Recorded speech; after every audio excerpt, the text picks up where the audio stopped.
Welcome to Muslim Apologetics Australia. This is part 2. If you haven't seen part 1, I suggest you to watch it. We were discovering how much of a Islamaphobe, deceitful, shocking woman this Pamela Geller is in regards to the new shootings at Fort Lauderdale jihadi. Apparently, this man is a Muslim who went out and killed people at the Florida airport.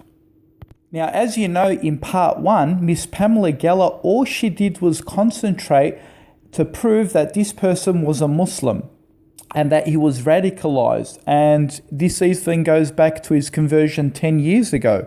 But what she has concealed again from her viewers is the fact that he was apparently radicalized by the US intelligence agency and not specifically from the heads of ISIS.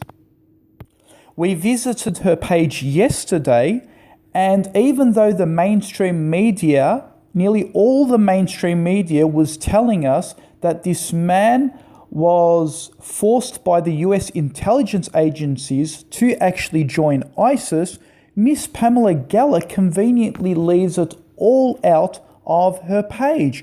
Why is that? Here we have it. Fox News in the actual screen, as you can see. Confused visits to the FBI said US intelligence forced him to watch ISIS videos. Here we go. The same CBS website news article that Pamela Geller quotes from regarding that he was forced to join ISIS or forced to fight for ISIS. The same article, if we go below the page, have a look. It says on number 5, it says, here are some of the facts. He may have recently contacted the FBI. A man believed to have been Santiago Ruiz walked into FBI offices in Anchoring 2 months ago, claiming the government was forcing him to watch ISIS videos. So if we click onto Miss Pamela Geller's website, even though mainstream media is saying that this man was inspired by the US government or forced by the US government to watch these videos to radicalize him, she doesn't put it on her page. Here is. This is the most up-to-date. Yesterday, Miss Pamela Geller didn't mention anything on her Facebook page, even though she uploaded 5 topics on the same article. And the very next day, again, she uploads about 5 articles on the same subject, and we'll go through each one of them, and she does not mention to her viewers about the US government's involvement in this man joining ISIS. Have a look. This is her next article. The very next day, she uploads more information and nothing. Here you go. There is absolutely nothing mentioned about this man being a US intelligence-inspired connection. We'll go up a little bit more. Here you go. She's posted another article. This is the very next day. Remember, in part 1 of her in part 1 of this video, we showed that Miss Pamela Geller uploaded 5 different articles, and none of them mentioned that he was connected to the US intelligence agency. Yes, the media is telling us that he was connected. Miss Pamela Geller conveniently does not put that on her Facebook page. Here you go. This is the second day she's uploading more information, and we'll click on the next link. Here you go. It opens up. There you go. She writes something about the jihadi, Santiago. He makes the Muslim testimony of faith. La ilaha illallah. There is no God but Allah. And mentions that he joined Islam about 10 years ago. And nothing about him being inspired by the US government. There is something interesting also on the Facebook page or the article of Miss Geller. It says 3 years before he ever deployed to Iraq as a US soldier, destroying the lying mainstream media narrative that he was just mentally disturbed veteran, that Islam had nothing to do with it. So the mainstream media is obviously saying that this man has got some mental issues. And we knew that the mainstream media is going to do this, right?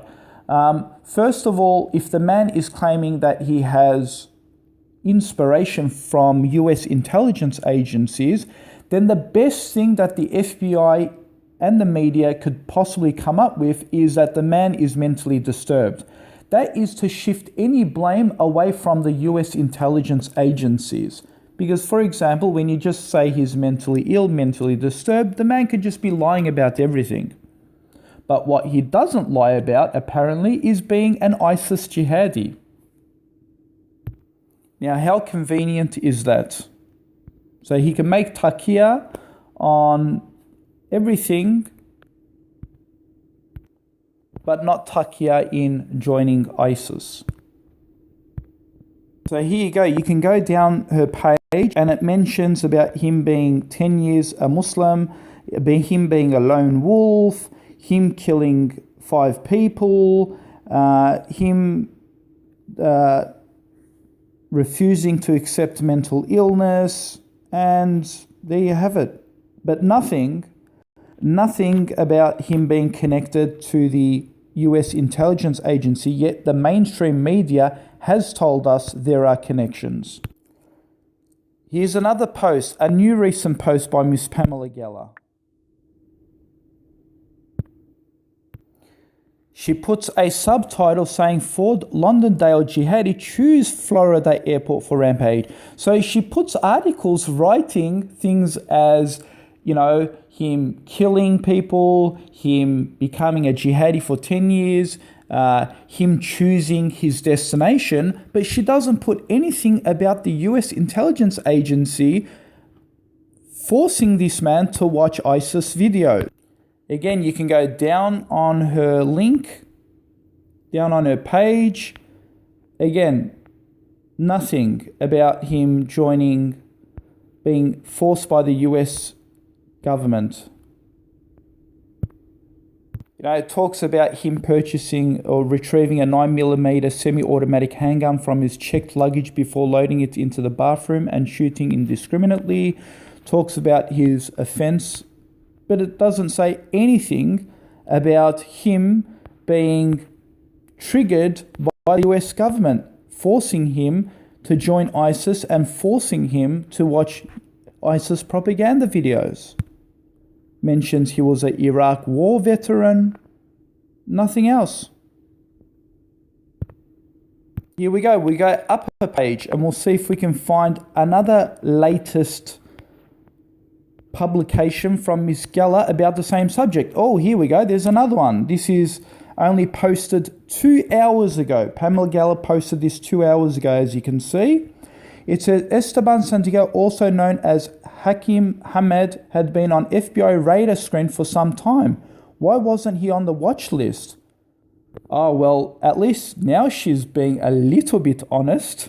At least she's criticizing the FBI why he wasn't on the watch list. So let's read what she says here.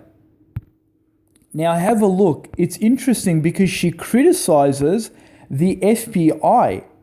Look what she says.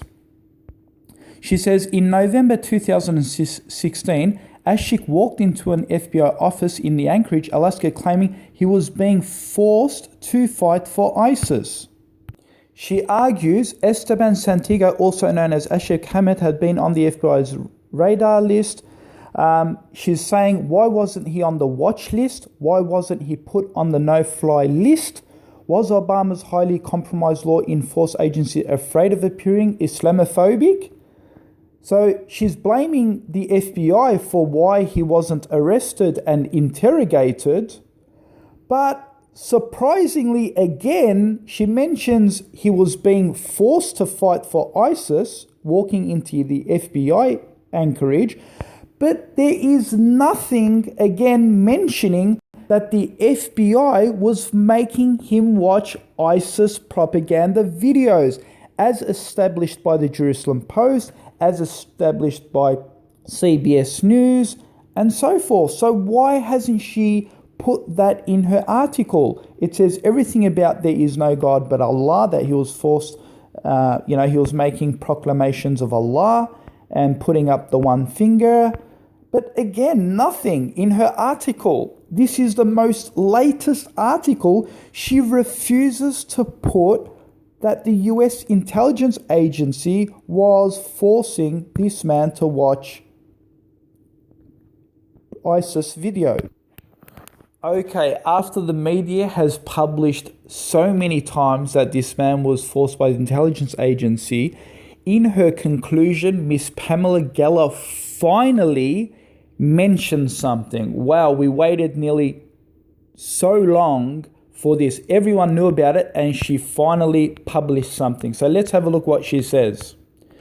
Okay, she says, Santiago was sent for a mental evaluation after telling Federal Bureau of Investigation agents he heard voices and thought he was being controlled by a US intelligence agency.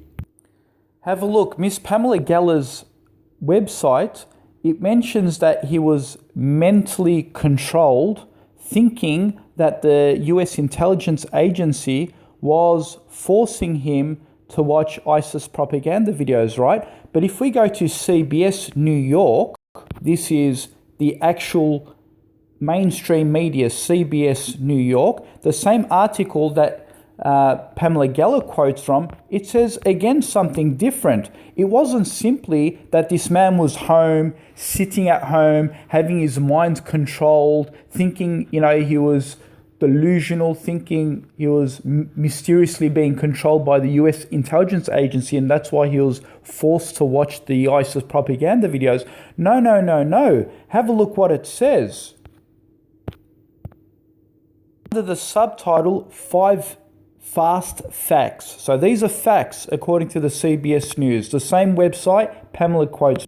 If we go down, have a look. Number 1, number 2, number 3, number 4, number 5, it says, he may have recently contacted the FBI. A man believed to have been Santiago Ruz walked into FBI office. Notice, look, walked into FBI office 2 months ago, claiming the government was forcing him to watch ISIS videos, sources told CBS. So Miss Pamela Geller's website says he thought he heard, right? He thought he heard. But CBS News doesn't say anything about he thought he heard the US intelligence agency was inspiring him. As you can see, it says he may have recently contacted the FBI, this CBS. A man believed to have been Santiago Ruz walked into FBI office in Anchorage 2 months ago, claiming the government was forcing him to watch ISIS videos. The government was forcing him to watch ISIS videos. Now, it doesn't say anything on the CBS News that he thought, like he imagined it was happening. No, but this mental issue just comes later on for an evaluation to deflect the proof away from the FBI. And Miss Pamela Geller conveniently adds the words, he thought, his mental mind thought he was hearing these voices. Now, if this man was an ISIS supporter and a true recruit for ISIS and a jihadi and a Muslim convert for 10 years, why is he making the claims that he thought he was hearing messages to join ISIS and so forth? If this man was radicalized and really planned what he did, it doesn't actually mean he was under the influence of ISIS really controlling him. It was just a mental problem, just a mental issue. So why is, I mean, I'm not defending ISIS here, but why is Muslims or Islam being blamed here when this man is acknowledging, or Pamela Geller is acknowledging, that he had mental issues, claiming he was forced by ISIS when he wasn't? So what have we learned from Miss Desperate Pamela Geller? All this time, she was trying to proclaim the message that this man was claiming he was being forced to fight for ISIS, insinuating that ISIS members were forcing, the head members in Iraq and Syria was forcing this man to join ISIS. She worked so hard to prove that this man is actually a Muslim, with the tie around his neck, the hand gesture, and so forth. But at the end, in her conclusion, she finally admits that Santiago was sent for mental evaluation after telling Federal Bureau Investigation agents he had heard voices. He thought he was being controlled. So the media is constantly changing. First they are saying he's walking into the FBI building and he's being forced to watch these videos. Then we are hearing that he's walking into the FBI building and he's hearing voices so he's going basically into the FBI building to complain about some voices in his head. So it seems to me that the narrative is constantly evolving, right? And someone is pressuring this guy to just say that he's hearing these voices, to change the story, to change the narration, because they're being exposed. They're literally being exposed that the US government was behind this, right? So the best justification that they can give is he had mental issues, right? Because if you can scar someone with a mental issue, then everything that he says is rubbish. But then again, these same Islamophobes like Pamela Geller still want to make us believe that he was a jihadi. So if the same person has mental issues about claiming that the intelligence agency was forcing him to watch ISIS videos, and this is all BS, bullcrap, then why is it true suddenly if he really is inspired by ISIS killing these people in the name of Allah? Why is he suddenly now telling the truth about his motives about killing people in the name of Allah then? I mean, you can't have it both ways. You can't claim that he has mental issues and that he was lying about the FBI or the intelligence agency or the government forcing him to watch videos, but suddenly telling the truth when he is a real ISIS supporter and doing the duty of Allah and killing infidels at an airport. You can't have your cake and eat it. You can't have it both ways. So basically, Pamela Geller trying to force this on an Islamic agenda, it doesn't work. It fails, as proven. Thank you.